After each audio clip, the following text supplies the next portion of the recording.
You mentioned that at half-time as well, so it jumped out to you in the stadium even, Shane.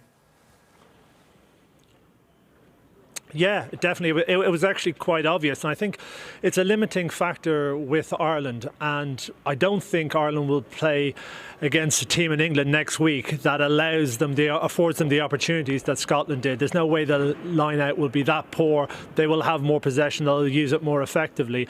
And if Ireland don't take those opportunities or move towards taking those opportunities and the type of game plan they're implementing and being heads up in the way they play rugby, they'll never achieve the maximum performance that they can, because I do think we've seen some very strong individual performances. We know a lot of these players are real quality, but they aren't getting the very most out of themselves because they're turning down big opportunities of space out wide.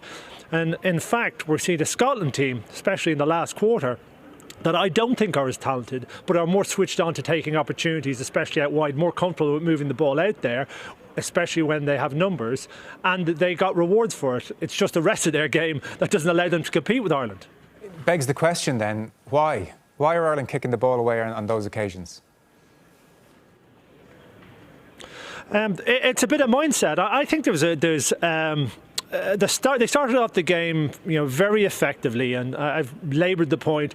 Andy Farrell before the game spoke about the intent, and there was intent there. They were getting over the gain line. They were hitting the rucks very ferociously. It meant there was quick ball, and Ireland had got scores off it. So when you're getting opportunity like that, it tends to narrow the view a little bit, and you keep on trying to do that thing instead of the more maybe the slightly more difficult and highly skilled other areas that you might go after on the edges. And if you're being effective in one area, then I suppose there has always been the tradition in rugby, just keep on doing that.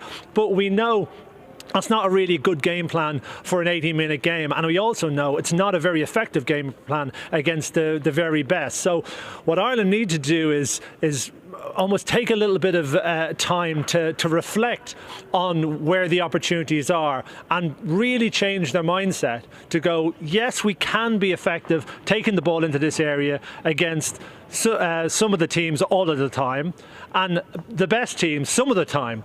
But there's this whole other element that we need to develop our game on if we are to compete with the best teams all of the time, and that is heads-up rugby, moving the ball into space, holding the man in front of you. OK, so your feelings are kind of mixed then. Great to get the win, but you're still seeing some of those old failings. Of course, and primarily you have to say Ireland really needed a win for lots and lots of reasons. And I thought that Ireland playing the way that they did, I didn't think it would be enough against Scotland, but it was, probably for two main reasons. Breakdown, Ireland were very effective in it. The line-out was phenomenal, defensive line-out. And then Sexton and having that bit of bottle, and the whole team having that bottle to come back into the game right at the death as well. So I didn't necessarily think that they could win that way, and they did. So the getting the result is really positive. Yeah. But we can't just rely on getting results against Italy or against Scotland to make us a better team, because it won't. We do have to look at things a little bit of a little bit of a broader view, and that may mean giving up the odd win, and not getting the result, but actually playing a more effective game.